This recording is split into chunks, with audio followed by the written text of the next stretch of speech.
utilizando la cámara de respaldo. Recuerden que la transmisión en vivo queda en oculto una vez terminada la transmisión, la clase, y solamente pueden acceder a ella aquellos que mantienen el link, el enlace. Pero esta transmisión en vivo será reemplazada por una grabación de respaldo que estoy generando en estos momentos con un audio óptimo, debido a que la señal de internet a veces falla y el audio no queda totalmente correcto. Entonces la transmisión en vivo, luego que termine, es reemplazada por una grabación con un sonido óptimo. ¿Ok? El mismo tema, la misma clase, los mismos comentarios, pero de respaldo, que a través de una cámara adicional que está registrando todo el tema. El capítulo 10 del libro El pequeño tiempo de angustia. Analizamos las citas que están en el primer subtítulo, un tiempo de angustia antes que termine el tiempo de prueba.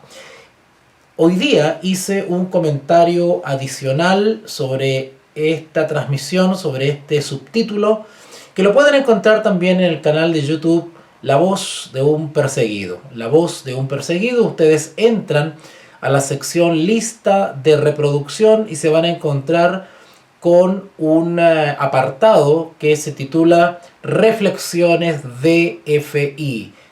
Reflexiones DFI, donde voy a estar haciendo algunas reflexiones, algunos comentarios, algunos pensamientos de manera espontánea.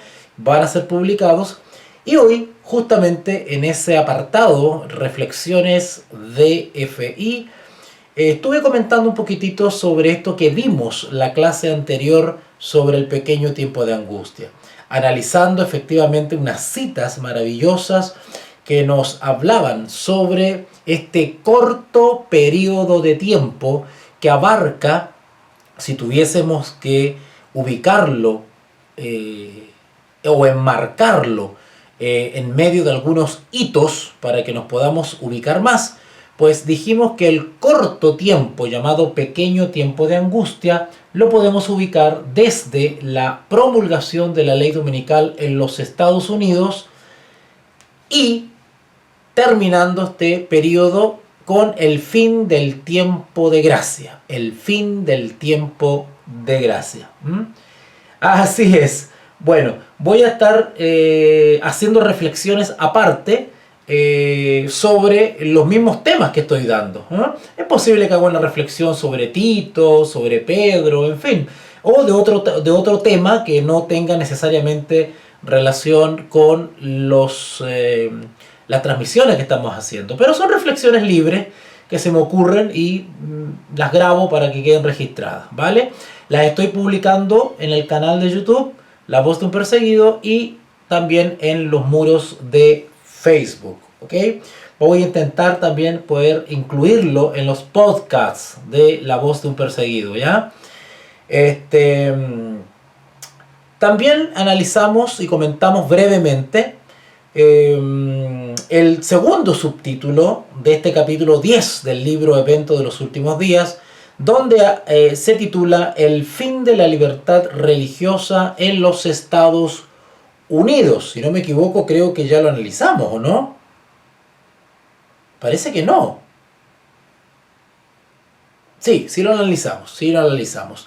Bueno, hay algunos comentarios que serán breves y rápidos, porque en realidad la mayoría de los oyentes de este canal ya han escuchado estos temas, no son temas extraños.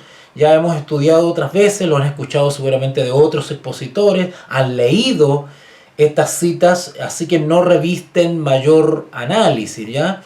No podemos tampoco abusar de eso, ya que no podemos, sería deshonesto añadir, ¿no es cierto?, más de lo que claramente el espíritu de profecía nos explica. Así que hay citas que simplemente no revisten mayor profundidad, ¿no? Salvo algún comentario especulativo que podríamos añadir, ¿no es cierto?, con fines educativos, ¿no es cierto?, complementarios, etc. ¿Ya? Hoy nos corresponde analizar el tercer subtítulo que dice: la iglesia y el Estado se oponen al pueblo de Dios. Ahora, quiero aclararles algo que aclaré hoy día en las reflexiones de FI respecto a los subtítulos del libro Evento de los Últimos Días. Los subtítulos no son inspirados. Los subtítulos no forman parte de las declaraciones directas de la autora.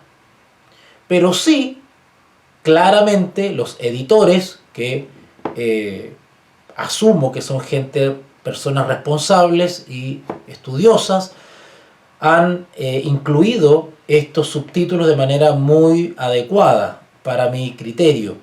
Así que el subtítulo nos habla o nos da una señal del contenido. Así que el subtítulo dice: la iglesia y el Estado se oponen al pueblo de Dios. Entonces aquí lo que vamos a tratar es simplemente comentar, analizar algunas citas que tienen que ver con la relación en este corto periodo de tiempo llamado pequeño tiempo de angustia o tiempo de angustia previo, la implicancia que tiene la iglesia unida con el Estado. La experiencia empírica histórica nos demuestra que esta es una mala junta. La unión de la iglesia y el Estado, del punto de vista histórico, la experiencia pasada nos enseña que es una relación nociva. La iglesia y el Estado, según nos enseñan los principios bíblicos, deben estar separados. Son dos esferas, dos dimensiones que deben estar separadas. Sin embargo, la profecía de Apocalipsis 13 nos adelanta ya con décadas de que la separación de iglesia entre iglesia y Estado será disuelta. Es decir, la muralla, la pared de separación entre iglesia y Estado, cuyo principio está garantizado o asegurado por la Constitución política de los Estados Unidos de Norteamérica y en la mayoría de los países así denominados democráticos o republicanos, las constituciones, que son las cartas magnas de cada nación, ¿no es cierto?, garantizan en mayor o en menor medida la separación entre iglesia y Estado. Eso quiere decir que ambas esferas pertenecen a dimensiones del ser totalmente distintas. La iglesia dice relación con un área de la trascendencia. De la trascendencia. La trascendencia es lo contrario a la inmanencia. Estoy usando vocabulario, nomenclatura filosófica, ¿vale? Para aquellos que no saben, se los digo adrede, no es que yo quiera lucirme aquí o confundirlos a ustedes. Yo adrede me expreso de esta manera, por más sencillo que quiero hacer la transmisión, pero a veces entro en este tipo de vocabulario porque quiero que ustedes también aprendan, ¿no es cierto? Y se familiaricen con cierto vocabulario. Entonces, cuando yo hablo de la trascendencia, es lo contrario de la inmanencia. La inmanencia tiene que ver con la esfera de lo terrenal, de lo limitado, ¿no?, de lo finito. Pero cuando hablo de la trascendencia, estoy hablando de aquello que está más allá de lo terrenal, más allá de lo humano, más allá de lo tangible, de lo material. ¿Ok? Más allá de los límites. La palabra trans es más allá. Trans es más allá. Trans es lo mismo que decir meta, ¿no es cierto? Es como cuando hablamos de metamorfosis, ¿no es cierto? Metafísica. Meta es más allá. A un costado, más allá, ¿ok? Entonces, cuando hablamos de la trascendencia es lo mismo, es más allá, que algo que trasciende, asciende a lo que está en el ámbito de lo terreno, de lo meramente mortal. Entonces, cuando hablamos de la trascendencia, estamos hablando de aquello que supera lo humano, ¿no es cierto?, que tiene que ver con la espiritualidad, que tiene que ver con otra dimensión, con la deidad, ¿no es cierto?, o las deidades, en el caso del mundo pagano, ¿verdad?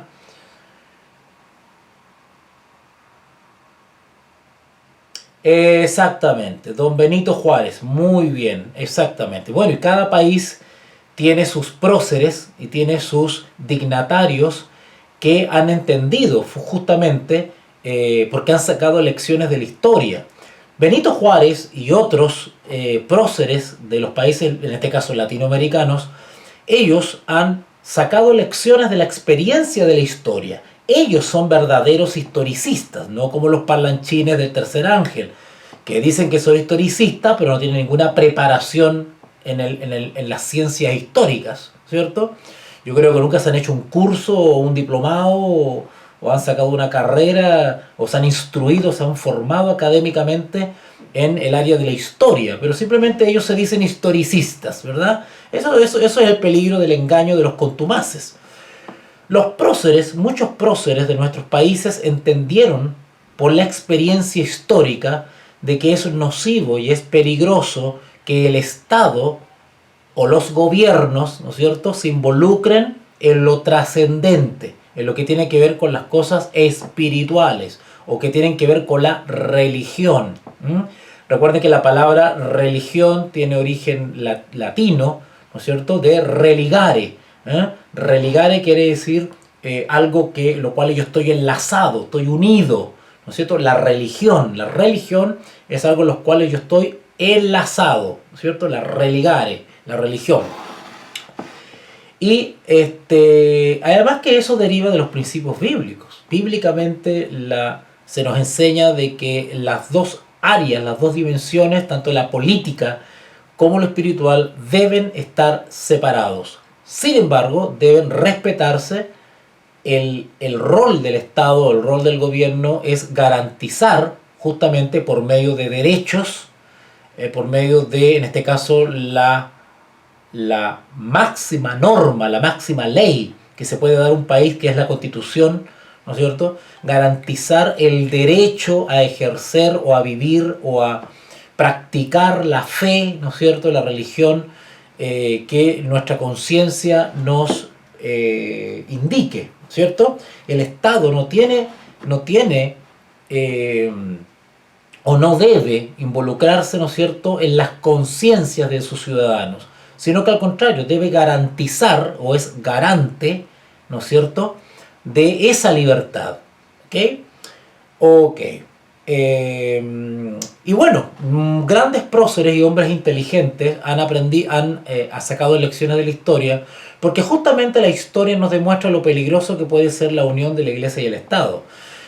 Sin ir más lejos, bueno, o mejor dicho, yendo lejos, podemos ir al mismo siglo I, en los tiempos de Jesús, donde la unión de la Iglesia y el Estado, en este caso la unión de la religión, en este caso identificada o personificada con el Sanedrín o con la religión judaica, con el judaísmo, al intentar relacionarse o involucrarse o congraciarse o complotarse con el Estado. Tengan en cuenta que en los tiempos, en el siglo I no existía el concepto de Estado, ¿vale? Así que vamos a hablar del imperio, porque eso es el sistema que estaba predominando, ¿no es cierto?, las áreas geográficas de Palestina. Era el imperio romano. Pues recuerden que Roma estaba viviendo su última etapa como existencia, como civilización. Recuerden que, y ahora vamos a hacer un poquito de historia y vamos a enseñarle a los parlanchines, así llamados historicistas de redes sociales, vamos a enseñarle un poquitito qué significa ser historicista. Aprendan qué es ser historicista. Le voy a hacer un paréntesis respecto a la trayectoria de Roma. Roma ve sus inicios en la península itálica, ¿vale? Y del punto de vista étnico, los romanos o la civilización romana ve su origen en un pueblo llamado los etruscos, ¿vale? Los etruscos, que estaba en la región de Etruria, ¿vale? Y este pueblo se fue desarrollando en lo que se conoció como las monarquías, las famosas monarquías, ¿no es cierto? Estamos hablando de reyes, que era la típica organización de los pueblos, no quiero decir primitivos, pero originarios de Europa, ¿no es cierto?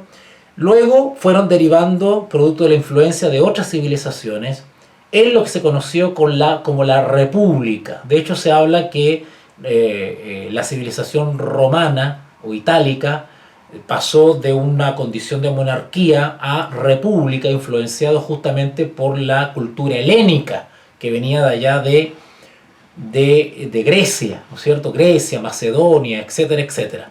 Bueno, luego hay una segunda etapa que es la república, en la cual el imperio, la civilización romana, ¿no es cierto?, comienza a organizarse. La famosa república, ustedes han escuchado eso, ¿verdad? La república, el senado, los cónsules, ¿no es cierto? Pero ya en la etapa final de la civilización romana, esta se da un sistema de organización llamado imperio, donde están los famosos emperadores. Y fue justamente en esa etapa final de la civilización romana en que se estaba dominando Palestina, ¿vale? Se estaba dominando Palestina. ¿Y qué hizo los dirigentes religiosos del judaísmo, más conocido como los fariseos? ¿Se acuerdan los famosos fariseos? Bueno, los fariseos lo que hicieron justamente era entrar en relaciones ilícitas con el Estado. Y ahora quiero aclarar un poquito esto. Aprendan, parlanchines de redes sociales. Cuando ustedes digan que son historicistas, ustedes tienen que explicarle estas cosas a la gente desde el punto de vista histórico, para que tengan una buena base. No basta con decirse soy historicistas, ¿no es cierto? Y no tienen idea, nunca se han leído un libro de historia por lo menos, ya que si por lo menos no han hecho un curso, un diplomado o no tienen alguna licenciatura en historia, por lo menos que sean nacidos lectores de historia, pero ni eso, ¿cierto? Bueno, el concepto de Estado, que lo estoy usando como una manera de ejemplo para el siglo I, para explicar la relación ilícita entre el judaísmo y el imperio romano, que en ese tiempo no existía el concepto de Estado. El concepto de Estado recién viene a aparecer por ahí a fines del siglo XV, a principios del siglo XVI, con el famoso Nicolás de Maquiavelo. Donde él escribió un libro que se llamaba Lo Stato, el Estado. Y ahí él acuña ese concepto del Estado. Es decir, el concepto de Estado como forma de organización política de una nación, ¿no es cierto? Es un concepto moderno. Es un concepto moderno, ¿ya? Así que cuando hablamos del siglo I, yo le digo Estado, ¿no es cierto? La relación ilícita entre el judaísmo y el Estado, pero para que ustedes me entiendan. Pero en realidad el concepto de Estado no existía, era el imperio, ¿vale? Era el imperio. Era el imperio la cultura u organización política dominante en ese entonces. Entonces, ¿qué hizo el judaísmo? Pues entró en relación ilícita, ¿no es cierto?, con el imperio. Y ya sabemos cuáles son los resultados. Los resultados fue la intolerancia religiosa, es decir, la religión, ¿no es cierto?, o en términos figurativos, la iglesia, ¿no es cierto?, si podemos caracterizar así al judaísmo de ese entonces, que era el pueblo, entre comillas, el pueblo de Dios, ¿no es cierto?, depositario de la verdad, ¿no es cierto? Bueno, la iglesia, la mujer, ¿eh?, la religión, ¿no es cierto?, entra en relación ilícita con el imperio romano y nefastos fueron los resultados. Porque cuando la religión se vuelve intolerante, cuando la religión se vuelve necia, sorda, ciega y muda, pues busca el apoyo del poder de la fuerza, el poder militar, el poder civil, el poder político, para poder sancionar o implementar sus propósitos o lograr sus fines. Bueno, algo así está profetizado en Apocalipsis capítulo 17. No voy a entrar en ese tema ahora porque no me corresponde, pero quiero que ustedes entiendan que ahí también se habla de una relación ilícita, cuando habla de la gran ramera, Babilonia la Grande, ¿no es cierto?, que entra en relación ilícita con los reyes de la tierra, con los mercaderes de la tierra, etcétera, etcétera. Bueno, cada vez que ustedes lean en la Escritura la relación entre lo religioso, la religión, lo espiritual y lo político, los resultados son nefastos. ¿Cuál fue el resultado nefasto en el siglo I?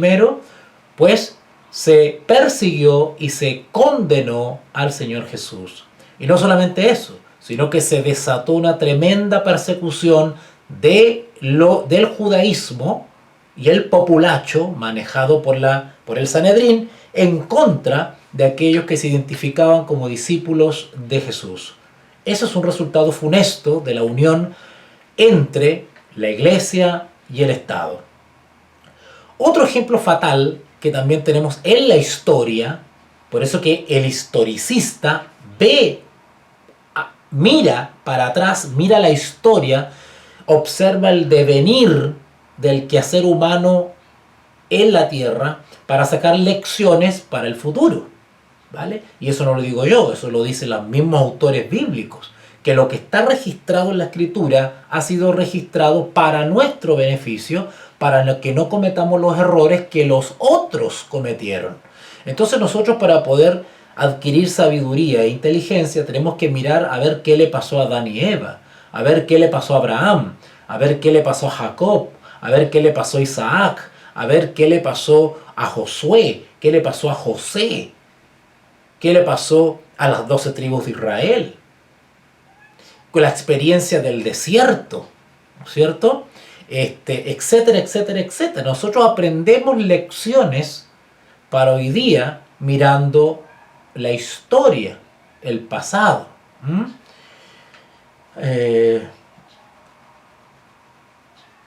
Sí, bueno, Anita me pregunta qué es lo que conlleva a la iglesia o qué es lo que lleva, sería a la iglesia para pedir apoyo al Estado. ¿Por qué? Bueno, muy sencillo.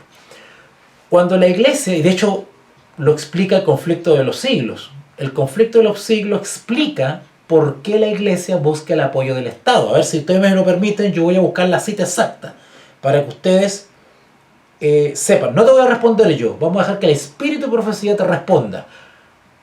Anita me pregunta por qué conlleva que la iglesia pida apoyo al Estado. ¿Por qué la iglesia termina pidiendo apoyo al Estado? Yo te voy a responder con un escrito, en este caso con una cita del espíritu de profecía. Podría respondértelo así nomás porque me la sé casi de memoria, pero te lo voy a leer textual, ¿ok?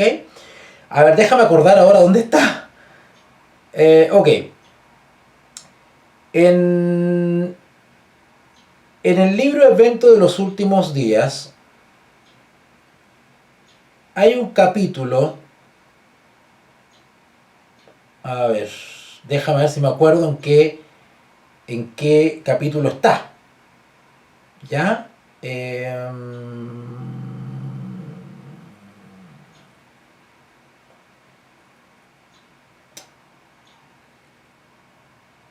Ok.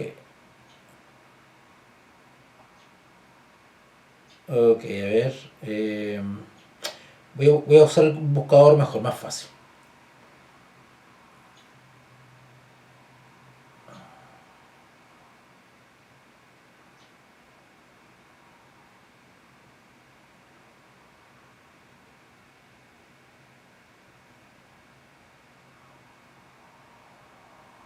A ver.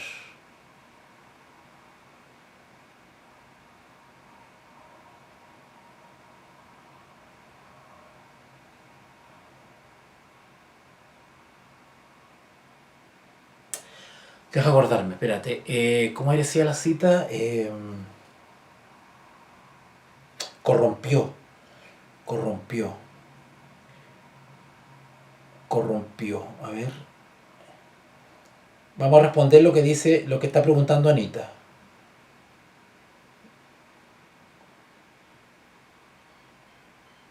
Corrompió.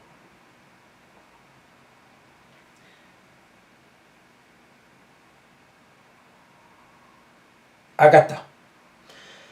Capítulo 16 del libro Evento de los Últimos Días. Capítulo 16 del libro Evento de los Últimos Días. Bajo el subtítulo de La imposición de la ley dominical precede al fin del tiempo de gracia. Vuelvo a repetir. Capítulo 16 del libro Evento de los Últimos Días. Subtítulo La imposición de la ley dominical precede al fin del tiempo de gracia. Ahí está la respuesta de lo que está preguntando Anita. Anita pregunta, ¿Por qué? ¿Qué es lo que conlleva a la iglesia para pedir apoyo del Estado?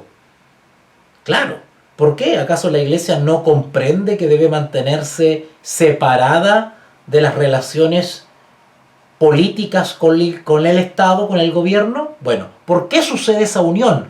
O como dice la Escritura, esa fornicación, esa relación ilícita, fornicaria, ¿vale? Bueno, dice así. Por eso que tenemos que ser historicistas. Miremos el pasado, miremos la historia. Dice así. Cuando la iglesia primitiva se corrompió al apartarse de la sencillez del Evangelio y al aceptar costumbres, noten, ahí está la causa de por qué se acerca al gobierno, al aceptar costumbres y ritos paganos, perdió el espíritu y el poder de Dios. ¿Notaron? Vuelvo a repetir. La pregunta de Anita es, ¿qué es lo que conlleva la iglesia para pedir apoyo al Estado? ¿Por qué? Dice ella. Te respondo, o responde el espíritu de profecía. Cuando la iglesia primitiva se corrompió al apartarse de la sencillez del Evangelio y al aceptar costumbres y ritos paganos, es decir, la iglesia se mundanaliza, la iglesia se corrompe, la iglesia se debilita espiritualmente. Eso la lleva a buscar el apoyo del gobierno. ¿Por qué? Porque como no tiene poder espiritual, porque se ha mundanalizado, busca el poder civil.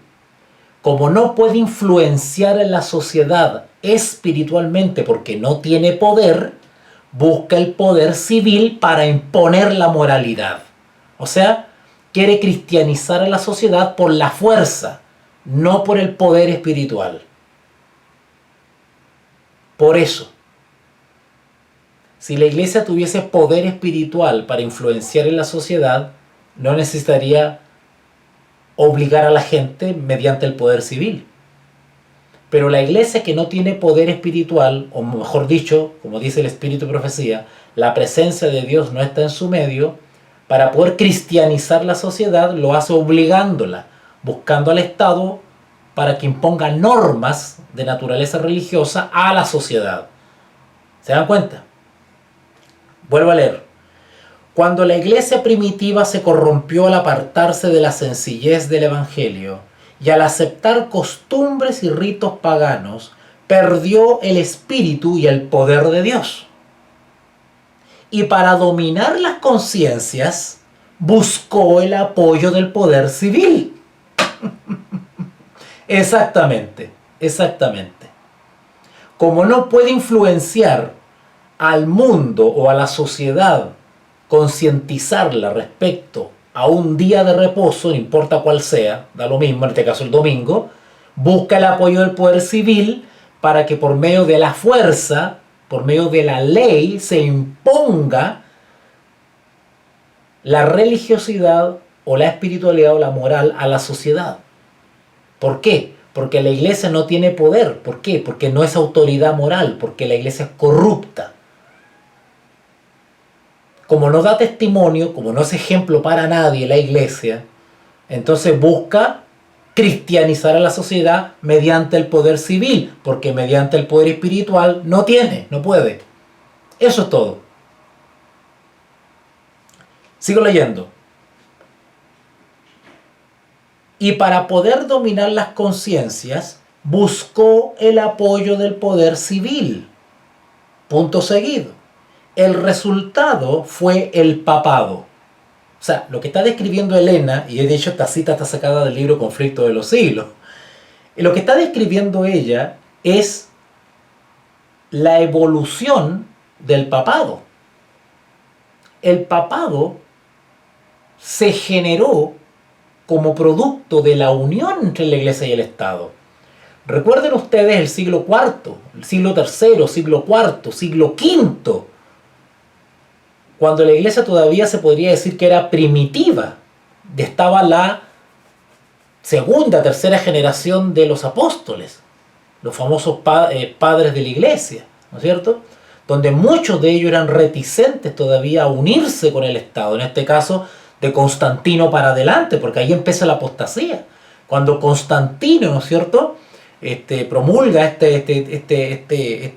edicto de tolerancia, ¿se acuerdan? Donde ya no se persigue a la iglesia, ¿no es cierto? Y después los edictos subsiguientes, donde hacen de la religión cristiana la religión oficial del imperio. Bueno, todos esos pasos que dio el imperio en relación con la iglesia fueron generando lo que se conoció después ya para el 500, para el siglo V en adelante, como la Iglesia Católica Romana, o lo que se conoció como el papado, donde se empezó, el imperio comenzó a hacer concesiones a la iglesia, comenzó a cederles terrenos, templos, ¿no es cierto?, que eran de origen pagano, pero comenzaron a cristianizarse, ¿no es cierto? A los dioses paganos se les cambió el nombre, ¿eh? Todo eso ustedes lo pueden leer o tener un fundamento histórico en el libro. Por ejemplo, aquellos que quieren aprender un poquitito de esto, pueden ir a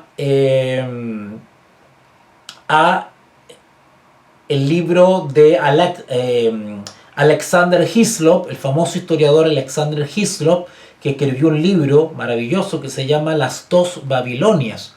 Las dos Babilonias, Alexander Hislop.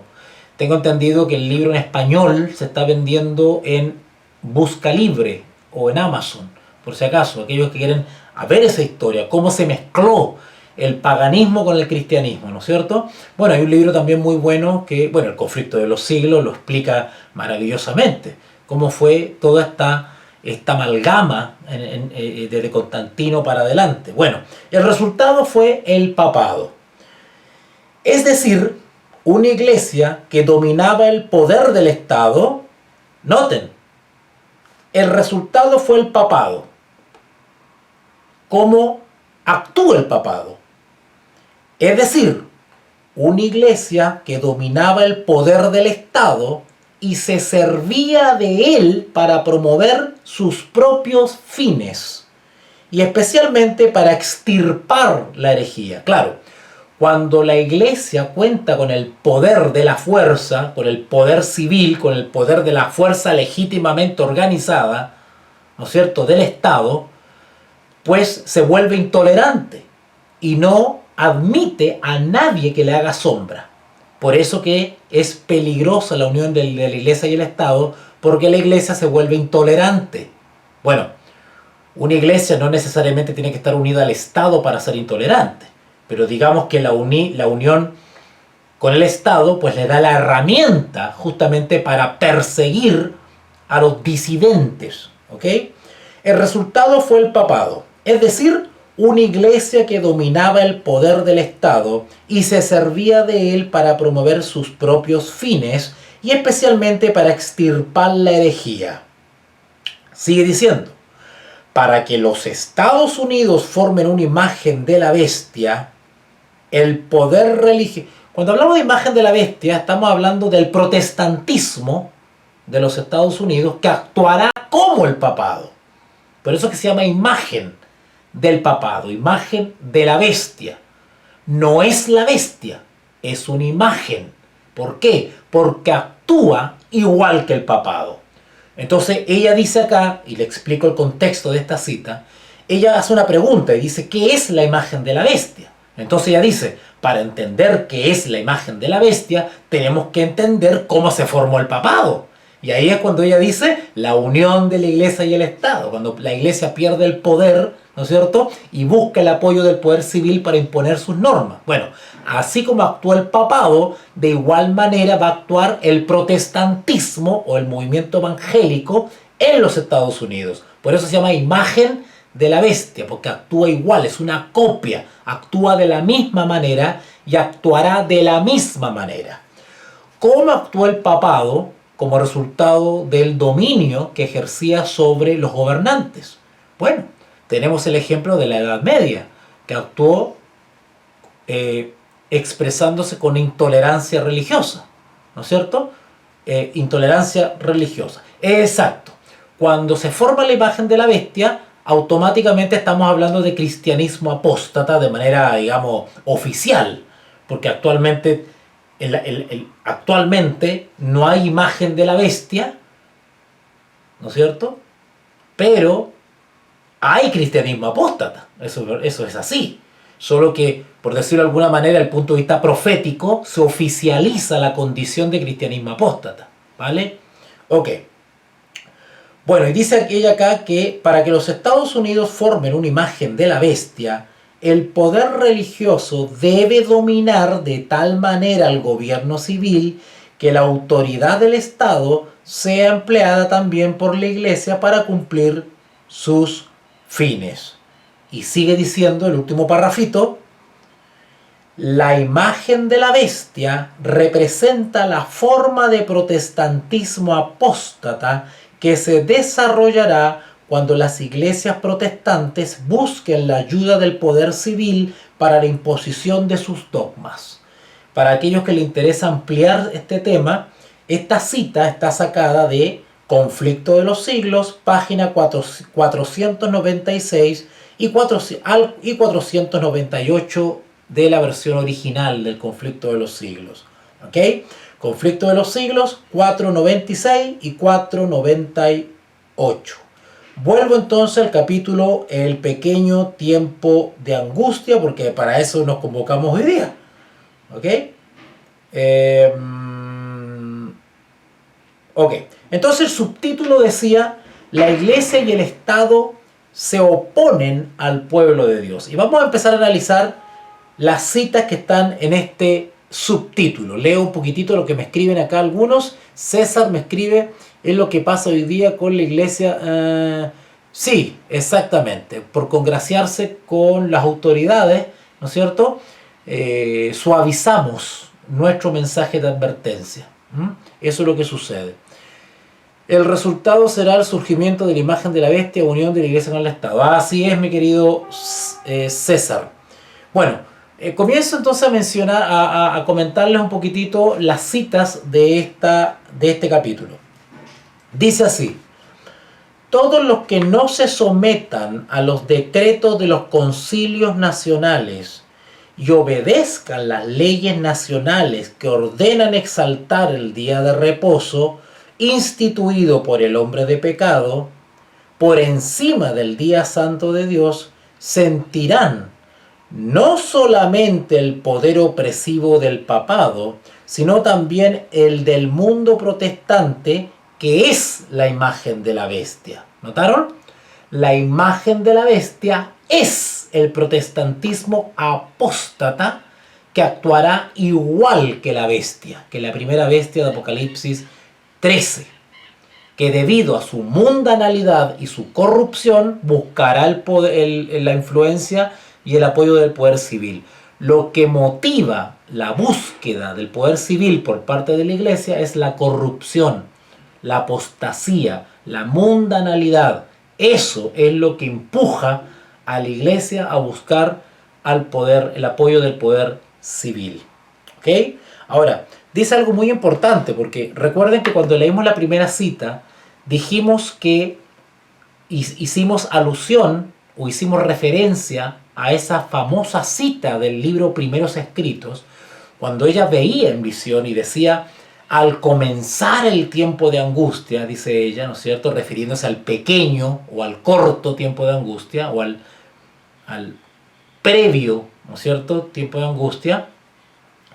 Dice: al comenzar el tiempo de angustia fuimos todos henchidos, dice ella, ¿cierto? De alguna manera describiendo el derramamiento de la lluvia tardía. Cuando ella dice henchidos, está hablando del derramamiento de la lluvia tardía. Ahora, ¿qué provocó ese henchidos del Espíritu? Provocó el fuerte pregón, que es un movimiento reaccionario. ¿Reaccionario a qué? A la promulgación de la ley dominical nacional. Cuando ella ve esa visión, ya se ha promulgado la ley dominical nacional en los Estados Unidos. Por eso se derrama la lluvia tardía de manera plena en aquellos que en ese momento han estado viviendo a la altura de la luz que tienen y conocen por experiencia lo que es la justificación por la fe. Esas personas, cuando se promulgue la ley dominical nacional, serán idóneas para recibir la lluvia tardía. ¿Y qué provocará la lluvia tardía en esas personas? La reacción, porque se indignarán al enterarse que se ha anulado la ley de Dios por legislación humana. Se indignarán y eso provocará hablar más fuerte, más claro sobre el sábado. Por eso que ella dice, fuimos henchidos del Espíritu y salimos a proclamar más plenamente el sábado, dice ella. Lo que está describiendo en esa visión es fuerte pregón. Eso es lo que está describiendo ella. Y el comentario que hice en el video Reflexiones DFI sobre justamente este tema tiene que ver con eso.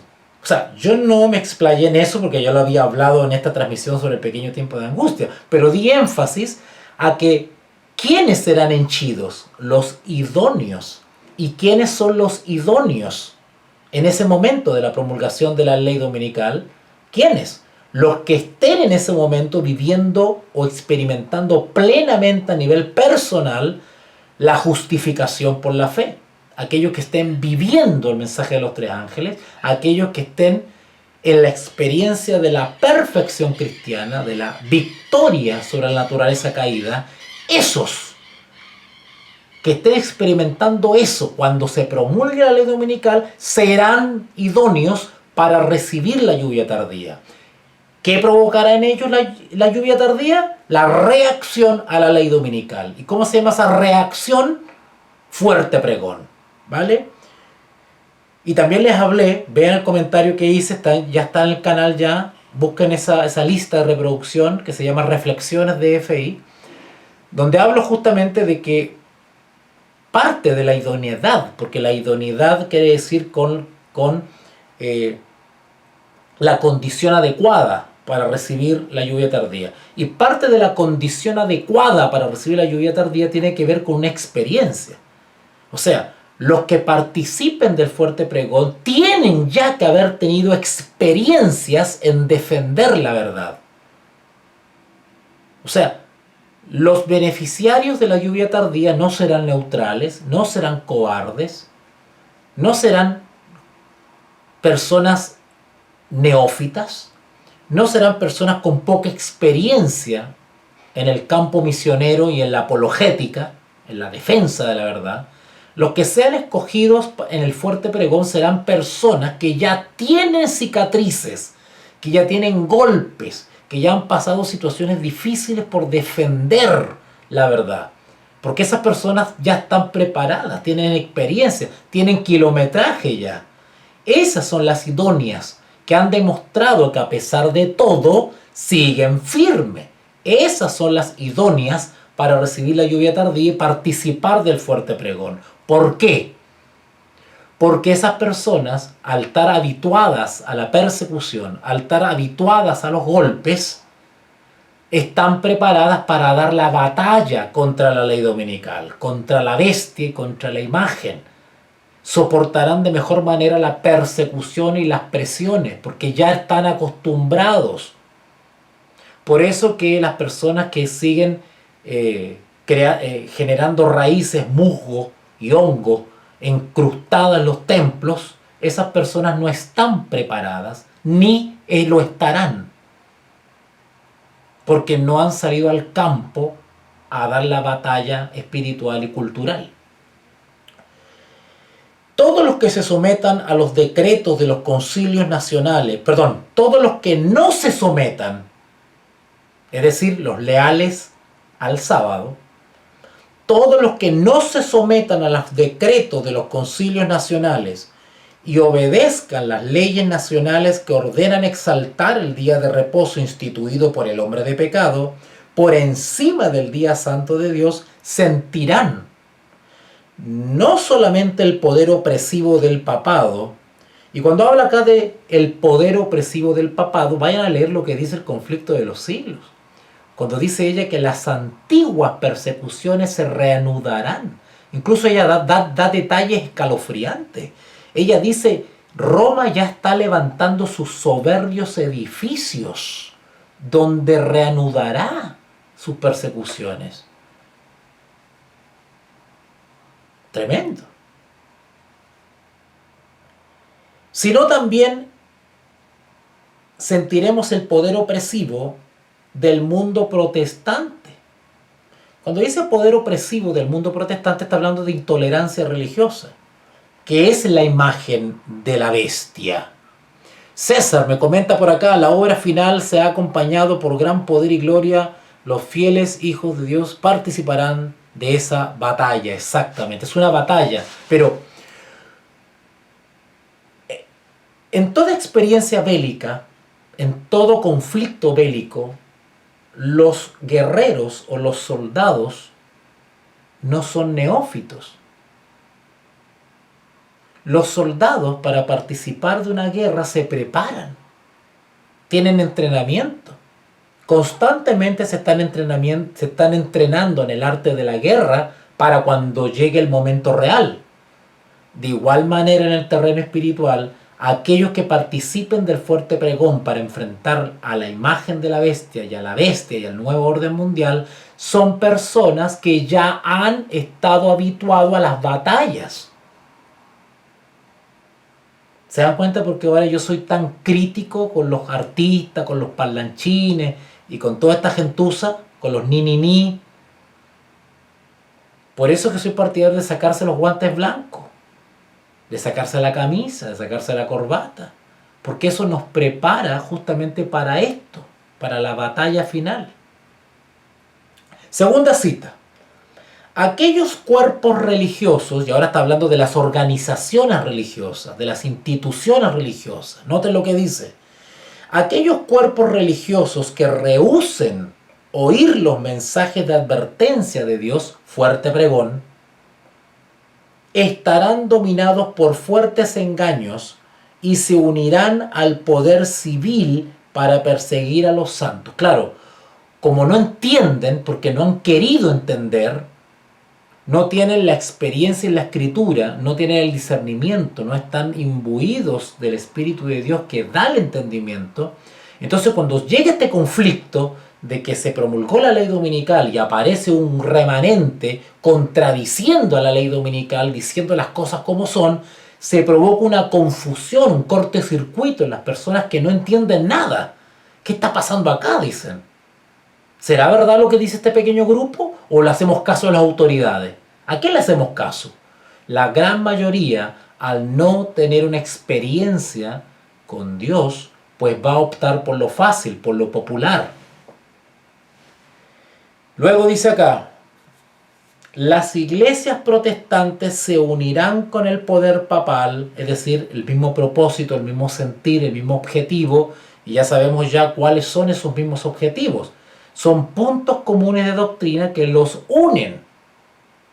Por eso que la unión va a ser perfecta, porque desde ya, aún sin ley dominical nacional en los Estados Unidos, estamos viendo cómo se reúnen, cómo hacen reuniones de camaradería, ágape, cómo hacen relaciones internacionales de carácter interreligioso, ecuménico, regalitos para allá, regalitos para acá, buenas intenciones, firmas de declaraciones de paz y de cooperación y qué sé yo, todos unidos por la paz en Ucrania, etcétera, etcétera.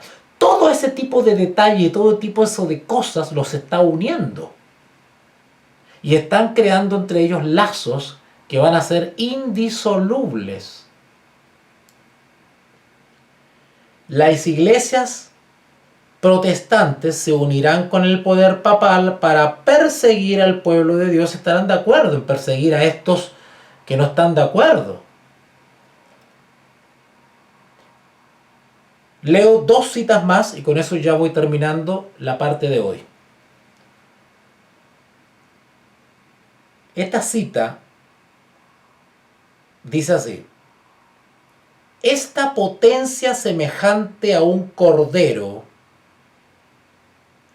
¿Cuál es la potencia semejante a un cordero? Bueno, el protestante, los Estados Unidos de Norteamérica, esa es la potencia. Cuando dice potencia está hablando de una nación, un país. La potencia semejante a un cordero, los Estados Unidos de Norteamérica, se unirá al dragón para guerrear. Noten que es una guerra esto, para guerrear contra los que guardan los mandamientos de Dios y tienen el testimonio de Jesucristo. Última cita. La iglesia apelará al brazo poderoso de la autoridad civil. Anita, lo que veníamos conversando justamente. Anita me dice acá, Ellen habla de puestos de avanzada con lo que tiene el Army en USA. ¿Sabes algo de eso? Bueno, no te entiendo mucho la pregunta. Ellen habla de puestos de avanzada. Bueno, los famosos puestos de avanzada deberían estar operativos en la iglesia. Pero sabemos que eso es un fracaso total. Vean solamente las sectas destructivas de sostén propio, como todas y cada una fracasa cuando quiere irse al campo. Se unen entre hermanos y compran terreno y terminan todos peleados, ¿no es cierto? O estando fuera de la ciudad y ya armando ciertas cosas, pues comienzan con el Yahshua, comienzan atacando al Espíritu Santo. ¿Por qué? Porque por la falta de formación, por la falta de educación. Entonces los hermanitos creen que con leer 3, 4 libros y seguir a un parlanchín de YouTube, eso ya está todo bien. Entonces, el tema de los puestos avanzados, en el caso de las sectas de sostén propio, ha sido un fracaso rotundo. ¿Vale? Ha sido un fracaso rotundo. Con los que tienen el Army en USA, no sé, no te entendí eso del Army. ¿Qué tiene que ver el Army con los puestos de avanzada? La verdad es que no te entendí mucho. Bueno, dice, la iglesia apelará al brazo poderoso de la autoridad civil y en esta obra los papistas y los protestantes irán unidos. ¿Ok? Es decir, las acciones represivas y persecutorias que ejecute o que lleve a cabo el poder civil estarán totalmente respaldadas y sancionadas por el mundo religioso.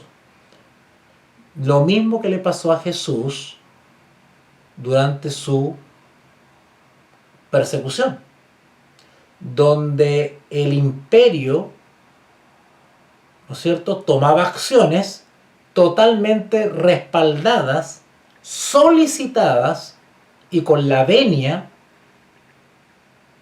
y el asentimiento del poder religioso.